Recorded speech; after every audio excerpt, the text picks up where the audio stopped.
Chapter 1. Going Nowhere. Harminder looked at her watch and then at the traffic outside. The airport was 10 kilometers away and it was already 5:15 p.m. Isn't there a quicker way to get to the airport? My plane leaves in less than 2 hours, she asked the taxi driver. Are you going home for Christmas? He smiled. The taxi was full of decorations. There was green tinsel on the steering wheel and mistletoe under the mirror. Yes, said Harminder, but there was no Christmas spirit in her voice. Harminder looked out of the window, trying not to cry. She remembered the phone call from her mum earlier that day. She missed her parents so much. Their argument 4 years ago seemed stupid now. 30 minutes later, they arrived at Galway Airport. How much is it? She asked. €15 for you, sweetheart, said the taxi driver with a smile. Harminder gave him a €20 note and got quickly out of the taxi. Don't forget your change, shouted the taxi driver with a €5 note in his hand. But Harminder was already inside the airport terminal. There were a lot of people, and Harminder pushed through the crowd to look at the screens for her flight. Cancelled? Stay calm and read it again, slowly. You've read it wrong, that's all, she thought. Flight ZXY 247, destination London Stansted, cancelled. All flights from Galway were cancelled because of bad weather. I'm sorry, but tomorrow's flight to London is fully booked. Christmas is a busy time of year, said the man at the ticket office when Harminder tried to find another flight. What about another airport? Dublin, perhaps? Sorry. You don't understand, said Harminder. I have to get to London as soon as possible. My dad's ill. I really am very sorry, the man said sympathetically. You could hire a car. It's a long journey, but if you need to get there quickly... As Harminder ran towards car hire, she saw that there were only 2 women waiting, and she started to feel hopeful. I'm sorry, but this is the last car, she heard the assistant say. But I was here first, shouted a tall, blonde woman. Only because you pushed in front of me. I'm getting married in 3 days. I have to get to London, shouted an Irish girl in her late 20s. And I've got a very important audition, said the blonde woman. Excuse me, interrupted Harminder. Did you say that there's only one car? Yes, and it's mine, said the blonde arrogantly. No, it's not. The argument continued. Harminder wanted to cry, but then she had an idea. If you 2 are going to London, we can share the car. What do you think? We can share the driving and the cost. The 2 women looked at her in silence. They probably think I'm mad, thought Harminder, but that didn't worry her. The only thing that worried her was getting to London to see her family. Well, if you want to get to your audition, Harminder said to the blonde. And if you want to get married, she said to the other woman. Well, you've got no choice. Harminder was speaking angrily, and after a moment the 2 women reluctantly agreed. Mr. O'Flaherty will be pleased, thought Chrissy, the car hire assistant, as she showed the women their car. Cressy! Cressy! A man shouted, running towards them. It was very cold, but he was sweating, and his face was red and angry. Oh, that's my boss. Merry Christmas! She smiled and closed the door. Stop them, Chrissy. What? It's okay, Mr. O'Flaherty. They've paid. She smiled, waving at the car as it left. That car was reserved, you stupid girl. He shouted. Chris's face turned red. She didn't see the three businessmen as she ran into the airport, crying. "Where is my car, Mr. O'Flaherty?" asked one. His voice was calm, but his grey eyes were dangerous. Colin O'Flaherty turned around nervously to talk to the three men, and he knew that he was in trouble. Big trouble. Chapter 2. Galway to Dublin. Don't worry. I'll be there. I love you too, said Shauna, the Irish girl. She was on the phone. Was that your fiancé? Asked Harminder when Shauna finished speaking. Yes. She replied with a smile. And you're getting married on Christmas Eve. That's so romantic. I know. Graham is romantic, she said.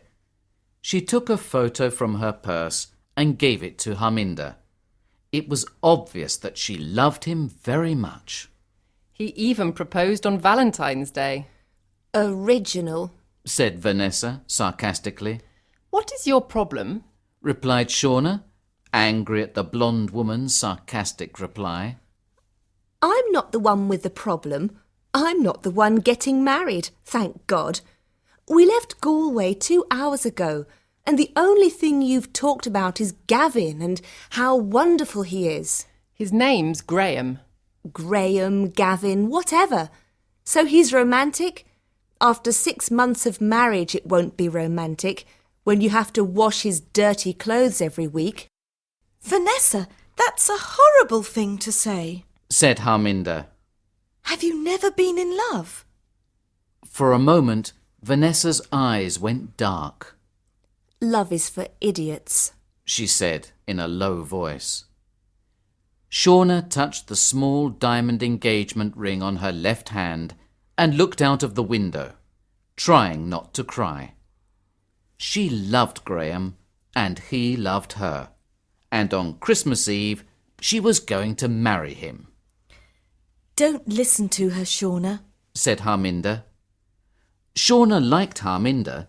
She only looked about 22, but she seemed a lot older. At last, thought Shauna when she saw a sign for Dublin Port. But Harminder didn't slow down. She was arguing with Vanessa and she didn't see it. Harminder, the port. You've just missed the exit, said Shauna. What? Are you sure? Brilliant. This is all your fault, shouted Vanessa at Shauna. My fault? Why is it my fault? Oh, don't start all that again. I'll turn off at the next exit and we'll come back, said Harminder. But then the cars in front began to slow down and stop. That's all we need, a traffic jam, said Vanessa. We'll never get there in time now. When they eventually arrived at the ferry terminal, it was late. There were no cars or passengers waiting, only a security guard. Where do we go to get the ferry for Holyhead? Shauna asked him. The security guard pointed behind him at the ferry, which was already sailing away from the port. No! They said at the same time. The next ferry is tomorrow morning at 10 to 7, said the guard. This is all your fault, shouted Vanessa. Oh, shut up! Shauna and Harminder shouted back. Luckily, they found a small hotel. They started to relax as they began to take their bags out of the car in the hotel garage. Don't forget your briefcase, Harminder said to Vanessa. She was pointing at a dark brown expensive leather briefcase. It's not mine, Vanessa said, pulling it from the car. It was quite heavy. Shauna, is it yours? No? And it's not mine. Said Harminder. So it was already in the car when we left the airport. Somebody has obviously forgotten it. What do you think is inside? Said Vanessa. And for the first time that day, she smiled. Chapter 3. A Sleepless Night. I want to open it. Said Vanessa. But it's not ours. Said Harminder. It was 1 o'clock in the morning, and she was in bed, trying to sleep. We've got to be up in less than 4 hours if we want to get the first ferry. So please, go to sleep. Vanessa turned away from the briefcase and pulled the blanket over her head. We couldn't open it anyway. It's locked. Said Shauna, getting into bed. But then she noticed Vanessa's smile. What? Why are you smiling? Vanessa took a clip from her hair and held it between her fingers. That'll never work. Laughed Shauna. It always works in films. Go on then. Said Shauna. Do it. Harminder pulled the blankets over her head. Vanessa worked on one of the locks, using her clip as a key. I knew it. Said Shauna after a few minutes. I didn't think it was going to work. But before she could finish her sentence, there was a click, and the lock opened. Harminder sat up in bed. This didn't seem the right thing to do, but now it was open, she wanted to know what was inside. Vanessa soon opened the other lock. Slowly, she opened the briefcase. Her eyes became big and round when she saw what was inside. Harminder watched their shocked faces. What's in it? Show me. Vanessa turned the case towards her. The briefcase was full of money. After a few moments, Harminder said, There are hundreds of thousands of euros here. She laughed nervously. I've never seen so much money. There's only one thing we can do now. What are you doing? Vanessa said when she saw Harminder with her mobile phone in her hand. I'm going to phone the police. You can't do that. Do you realise what a difference this money could make to our lives? But it's not ours. We don't know whose it is. There's no label, no name. Tell her, Shauna. Shauna, you know we have to go to the police, don't you? Said Harminder. I don't know. My fiancé and I really want a honeymoon. We could go anywhere in the world with this money. The Maldives, the Caribbean, New York, San Francisco, anywhere. At the moment, we're going to stay in my parents' caravan. Shauna looked into Harminder's eyes.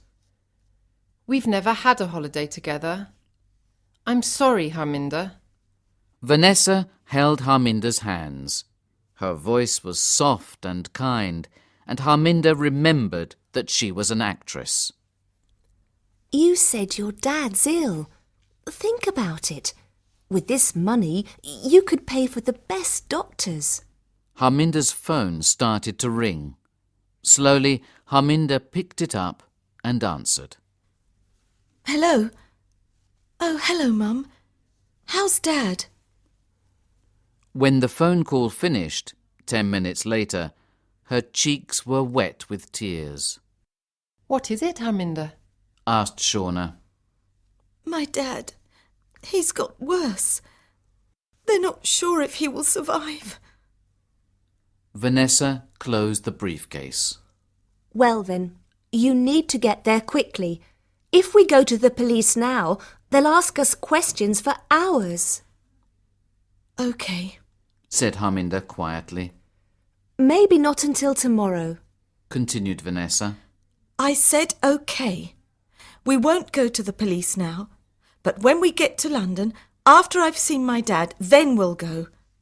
Do you all agree? Shauna nodded reluctantly, but Vanessa only said, Let's get a few hours' sleep now. We don't want to miss the next ferry. This time they arrived early and waited in the car. It wasn't snowing, but it was cold, and everything looked very dark. When they started to drive onto the ferry, Harminder saw the face of the driver of the car behind her. That's strange, She thought. It's still dark outside, but he's wearing sunglasses. Are you okay? Asked Shauna. I'm cold, that's all. Harminder answered, but she didn't seem sure of what she was saying. Chapter 4. On the Ferry. It was dawn, and Shauna and Harminder looked at the red and orange sky over Dublin as the ferry slowly left the port. When was the last time you saw your parents? Shauna asked Harminder. 4 years ago, at my 18th birthday party. She answered sadly. Wow, that's a long time. They wanted me to marry someone else. Somebody they chose. An arranged marriage? Yes. Said Harminder. They stood in silence for a while. In Indian tradition, a marriage is more than just a woman and a man being together. It's a marriage of 2 families. I've always known that it was very important to my family. But then I met Declan. I was only 17, but I knew that I wanted to spend the rest of my life with him. We saw each other in secret for months. I was too frightened to tell my family about it, because they believe in arranged marriages. But then my parents told me the big news. At my 18th birthday party, they wanted to introduce me to my future husband, an Indian boy. I knew that I had to tell them the truth. I'm the only daughter. I've just got one brother. And my father was very angry. I had to choose, he told me. And I chose Declan. Are you still together? Yes. Said Harminder, and she touched her stomach.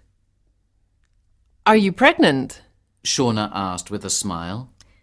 Yes. I only got the news last week. She laughed. You're the only other person that knows. I haven't told Declan yet. I'm sure that when your dad knows, he'll be happy too. Maybe. 3 hours later, they were in England. Harminder drove fast. They had to drive for another 6 hours before they arrived in London. After a few miles, Harminder noticed that Vanessa was looking over her shoulder. What's wrong, Vanessa? Nothing. She said. Can't you drive faster? I'm already driving over the speed limit. Why? No reason. It's only... I don't want to frighten anyone, but I think somebody is following us. There's a dark blue car behind us. It's been there since we got on the ferry at Dublin. Harminder looked into the mirror. Her heart began to beat faster when she saw the sunglasses. Suddenly, they heard a horn. Harminder looked back at the road and saw that an enormous lorry was coming directly towards them. She turned the steering wheel to the right and pushed her foot down hard on the brake. But the lorry was getting nearer. The car seemed out of control. Someone screamed. But then the lorry passed by them. The car slowed down and Harminder's body relaxed. Suddenly, there was a loud noise. The 3 women all turned around. They saw the lorry crashing into the car that was following them. Chapter 5. The Road to London. They drove the rest of the journey in silence. 3 hours later, when they stopped to get petrol, they were still nervous. I need to get some air. Vanessa said, getting out of the car. Are you coming too, Shauna? Shauna shook her head. Vanessa didn't want to go anywhere by herself. She turned to Harminder. What about you? She asked. I want to leave as soon as I've filled the car up with petrol, said Harminder. Vanessa felt stupid for being so nervous, but she couldn't stop herself. In the toilets, she looked at herself in the mirror and laughed. She looked terrible. Without makeup, she looked older than 35. But she was alive. When Ben left her for her best friend, she was only 25, with the lead role in a musical that was going to take her all over the world. But she gave it all up because she loved him, and she didn't want to be away from him. In the end, he left her anyway. There were other boyfriends, but for the last 10 years she never really loved anyone else because she never wanted to be hurt again. She was never afraid of anything because there was nothing left to lose. Until today. Now, after the crash, things were different. Vanessa wanted to live. She wanted to change. Why didn't she listen to Harminder? Why didn't they go to the police before? Now it was too late. Why did she never listen? She went inside and ordered a cup of coffee. The person behind the bar was reading a newspaper. Vanessa saw the date, the 22nd of December. They only left Galway yesterday. It seemed a lot longer. There was a small television on the wall over the bar. The news was on. A body was found in the car park of Galway Airport, Ireland, in the early hours of this morning. A 33-year-old Colin O'Flaherty, manager of a car hire at Galway Airport, was shot in the chest. The police believe the killing was related to drug trafficking. It's terrible, isn't it? Said the barman, passing Vanessa her glass of water. Vanessa realised that she was staring at the television. Her face was white, her mouth open. It's in the newspapers. Look. He passed her the newspaper. "Family man killed in drug shooting," said the headline. In the centre of the page there was a photo of Colin O'Flaherty on holiday with his 3-year-old son. They were obviously on a boat, and Colin was holding a very big fish. They looked so happy. Vanessa felt sick. She looked back at the television. A young woman was crying. At the bottom of the screen, Vanessa read, "Mrs. Moira O'Flaherty, Mr. O'Flaherty's wife." If anyone knows anything at all, please, for my little boy, please contact the police. Her voice sounded more and more desperate. Vanessa felt like the woman was talking directly to her. Anything at all, please.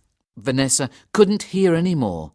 She ran from the bar, still holding the newspaper in her left hand.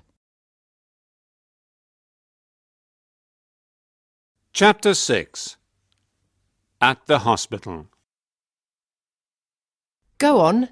We'll wait here for you, said Shauna. But what if they come back? You saw that accident. We'll be all right for a couple of hours, insisted Vanessa. Harminder looked nervously at the hospital. She took a deep breath and got out of the car.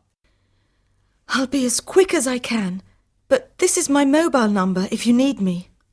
She quickly wrote it down and gave it to Shauna. Inside the hospital, Harminder took the lift to the 9th floor. When the doors opened, her little brother was waiting for her. But he wasn't so little anymore. The last time she saw him, he was 9 years old, a child. Now he was 13, and he was a lot taller than Harminder. There were so many things she wanted to ask him, but she could only say his name. Parindra. What is she doing here? Her father's voice interrupted them. He was seriously ill, but his voice was still strong. Meena? Did you ask her to come here? Meena, Harminder's mother, looked elegant in a red silk sari. When she saw her daughter, there were tears of happiness in her eyes. Dad! Oh, Dad! I've missed you so much! Harminder ran towards him. His face was grey, his hair was thinner than she remembered, and he looked old and weak. But his eyes were angry, just like they were 4 years ago. I don't want you here. You made your decision. Please leave. Harminder touched his hand, but he closed his eyes and turned away from her. But I've come from Ireland! Dad! Please listen to me! Dad! She shouted as they took him into the operating room on a trolley, Meena and Parindra next to him. I love you, Dad! She said, but he was gone. She was alone in the long, white corridor. She sat down, put her head in her hands, and cried. All her hopes of a happy reunion were gone. It was not going to be easy for him to meet her again. Harminder knew that. But she didn't think it was going to be this difficult. Why didn't he understand that she never wanted to choose? Why couldn't he see that she was still his daughter, still his little girl? Why couldn't he see that she still needed her dad, even if she loved Declan? When she couldn't cry any more, she stood up and decided to go with Shauna and Vanessa to the police station. Later on, I'll come back, and I won't leave until he understands, she thought as she went outside. When she got to the car park, the car was there, but there was no Shauna and Vanessa. And there was no briefcase full of money. Chapter 7.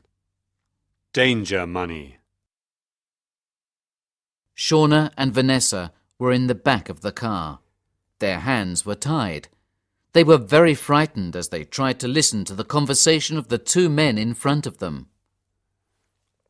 What are you going to do with your 10% of the money, Steve? I'd like to go on a nice holiday, somewhere hot. What about you? Vanessa looked at the two men. She had to concentrate. She had to think of a plan, and she needed to think quickly. But she could only think of one thing: Colin O'Flaherty's 3-year-old son. While they were waiting for Harminder outside the hospital, these two men came up to them. They were smiling and seemed nice when they asked for directions to King's Cross Station. But when Shauna was pointing the best way to them, the two men pushed them both into their car. They wanted the briefcase. Did you see that crash between the lorry and the car with the plainclothes police? Laughed Steve. He saw the way Vanessa and Shauna looked at each other, suddenly realising the truth. Did you think that was us? Laughed the driver. They thought that was us in that accident. And they laughed even louder. Just then, their telephone rang. The driver answered the call. Yes, boss. OK. The old building in East London. Of course we've got the money. We're not stupid. And the two ladies. No. There were only two. What do you mean there's another one? You'll have to go and get her. Vanessa knew then what she had to do. Carefully, she pulled her mobile phone from her coat pocket and started to write a text message. You are in danger. Men taking us to building in East London. Be careful. Man coming for you. Go to police. S and V. It seemed to take forever to write the short message. She took out the piece of paper with Harminder's number on it and typed 354-781-2330. Now she only needed to press send, and then Harminder could get help. Hey, what are you doing? Give me that! Steve turned around and tried to grab the phone. Vanessa tried to press send, but he was pulling the phone out of her hand. Leave her alone, Shouted Shauna, pulling on his arm, trying to free Vanessa. The driver was looking at them and couldn't control the car anymore. Steve got out his gun, but Shauna pushed him and he dropped it. "You stupid woman!" he shouted as he looked desperately around his feet for it. Just then, a police siren sounded in the distance. Steve looked up and saw that a police car was blocking the road in front of them. Its blue light was bright in the dark evening. The driver pushed his foot down hard on the brake. Shauna realised with horror that they were going straight for it. Too fast! The car began to move from side to side, dangerously out of control. Vanessa screamed. Shauna held her breath, ready for the crash. She closed her eyes, waiting. Her body went quickly forwards and then back, but there was no crash. When she was sure that the car wasn't moving anymore, she slowly opened her eyes. The car was just a few centimetres from a police car. Suddenly, a lot of policemen were all around the car, and Shauna could finally breathe. Their nightmare was over. Chapter 8. Harminder alone. I'm sure they think I'm really stupid. Thought Harminder. And I am, because I believed them. Spend time with your dad before his operation, they said. They weren't worried about me spending time with Dad. The only thing they wanted was enough time to escape with the money. Vanessa didn't want to go to the police. She said that very clearly. But Shauna was different. At least, Harminder thought Shauna was different. She thought that after all this was over, they could be friends. But now she didn't know what to think anymore. Maybe they've gone to get a drink or something to eat, thought Harminder. But she knew the truth. Without Harminder there to stop her, Vanessa probably talked to Shauna about all the places Shauna could go on her honeymoon. They could share the money, half each, 50-50. That was enough to go on honeymoon for over 3 months. Harminder could hear Vanessa. It was so easy to believe her. She was the perfect actress. Excuse me. Said a gentle voice, making Harminder jump. Sorry, I didn't want to frighten you. Harminder turned around and saw a young man. He was smiling kindly, and when Harminder saw that his arm was in a plaster, she started to relax. No, I'm sorry. How can I help? Can you tell me the way to King's Cross Station? I came here in an ambulance, but I don't know this part of London, and I'm not sure how to get back home from here. I don't know, but I've got a map in the car, said Harminder. She was about to put the key in the door when her mobile phone beeped. She had a new message. She took the phone out of her pocket and began to read. "You are in danger." No, this can't be happening. These things happen in films, not to people like me, she thought, reading the message a second time. She looked up slowly at the reflection of the man in the car window. For a moment, she couldn't believe what she saw. She was too frightened to breathe. He was taking off the plaster. It was fake. He didn't have a broken arm. He was taking something out of his jacket. Then Harminder realised what it was. He was pulling out a gun. Chapter 9. Back Together. Just a minute, said Harminder. She looked around, careful not to alarm the gunman. But the car park was dark and empty. There was nobody to ask for help. In the glass of the car window, she saw him raise the gun. Without thinking, she turned around and surprised him with a powerful kick. The man fell back. The gun dropped to the floor and went under the car. His head hit the side of the car and he fell to the ground. Harminder didn't wait for him to wake up.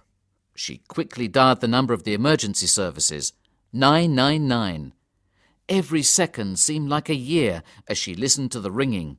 Then a woman's voice answered, Emergency services. Which service do you require? Police, ambulance or fire? and Harminder started to cry. Police, please.